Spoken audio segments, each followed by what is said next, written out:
Hallo en baie welkom. Vandag duik ons 'n bietjie dieper in Osaka se Umeda distrik in. Ons bronne gee ons 'n fascinerende kykie na sy geskiedenis, bekende plekke en ja, veral daai versteekte huwele wat 'n besoek net soveel meer, jy weet, spesiaal maak. Absoluut.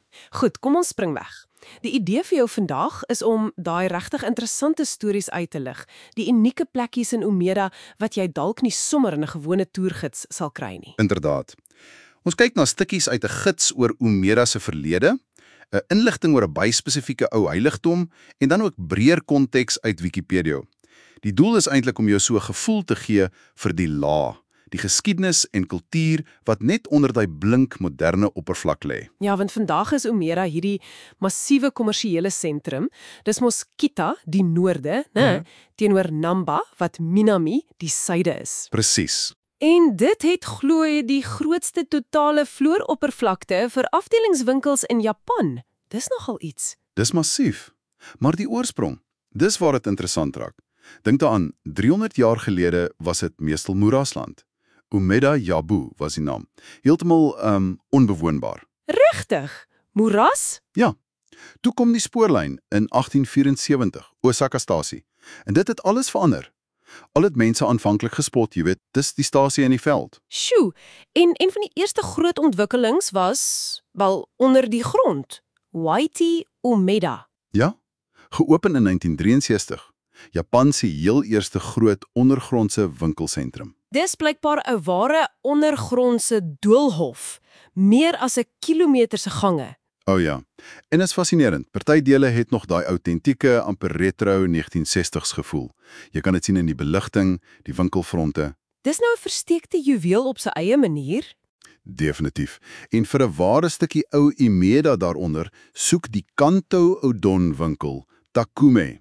Udon is daai tradisionele Japanse potgereg, jy weet. Ag ja, ek weet waarvan jy praat. Heerlik. Wel, die plekkie is al daar sedert die opening in 63. Maar 'n klein waarskuwing, al die plaaslike inwoners sê, jy gaan die eerste keer verdwaal. Ha, ek glo dit. So laai dan maar daai kaartap af. Die hele netwerk daaronder verbind stasies en geboue. Dis amper soos 'n klein stad onder die stad. En dan, bo die grond, hier's iets wat regtig uitstaan, die Umeda Sky Building, geklaar gebou in 1993. O ja, daai een. Die ontwerp alleen is nogal dramaties. Hulle sê dis geïnspireer deur die toring van Babel, 2 torings wat bo verbind word deur die Floating Garden Observatory. En dit het 'n romantiese sy ook. Daar's 'n legende. O, vertel. Wel, die storie gaan dat as jy hande vashou met jou geliefde op die Lumi Skywalk, dis op die 39ste vloer en die pad gloei in die donker. Sjoe. Ja, so dra wit klere vir die volle effek. As jy daar staan tydens sonsondergang, dan hou julle liefde glo vir ewig. Dis nou mooi.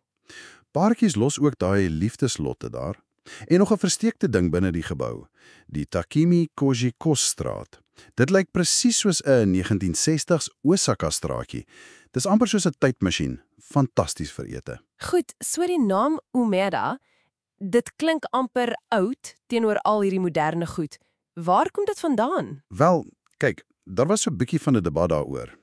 Een teorie was Primeveld, 'n plek waar die adel, jy weet, lank terug in die Heian-tydperk, prime bloeisels kom bewonder het. OK. Die ander idee was dat dit vernoem is na die Lord Umeda se familiewapen, maar toe, in 2005, het argeoloë iets gevind. Ja? Ou boomwortels en antieke drinkware in Umeda Park. En dit het basies bevestig, ja, dit was 'n plek waar mense primebloeisels kom kyk het. Ongelooflik. Jy kan vandag nog die naamoorsprong monument in die park sien.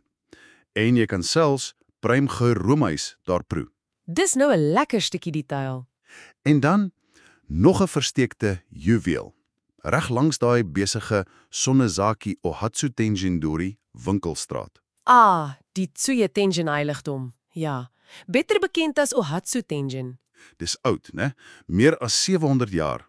Dis reg, 'n regte historiese ankerpunt te midde van al die nuwe geboue. En dit het ook 'n baie bekende hartseer liefdesverhaal. O ja. Van Ohatsu, 'n kurtisane, 'n yujo in die ou taal, en Tokubai, 'n ryk man. Hulle was verlief, maar, wel, die samelewing en omstandighede, dit het dit onmoontlik gemaak. Na baie struikelblokke en verraad, het hulle uiteindelik saam selfmoord gepleeg, naby die heiligdom. Dis tragies. Ja, maar hul storie leef voort.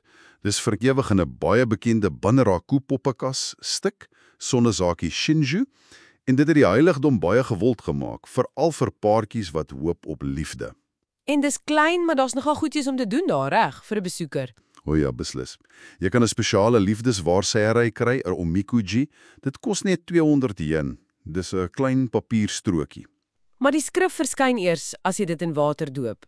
Dis nogal uniek. Presies. En dan's daar die Emma, daai oud bordjies waarop jy wense skryf, en Omamori, die geluksbringers vir gesondheid, studies en natuurlik liefde. Dis wonderlik hoe hierdie klein tradisies voortleef. Wel, dis die kontras van Umeda, né? Dit het gegroei van 'n moeras deur 'n naoorlogse swartmark, glo dit of nie. Presies waar Grand Front Osaka nou staan. Nee, regtig. Ja, tot hierdie blinkwolke krabber wêreld. Maar die ou stories, die tradisies, hulle is nog daar. In plekke soos die Shin Umeda Shokudogai, daai ou eetstraatjie. En by hierdie heiligdom. So as ons dit alles saamvat, Umeda is duidelik soveel meer as net moderne winkelsentrums en besige stasies. Absoluut.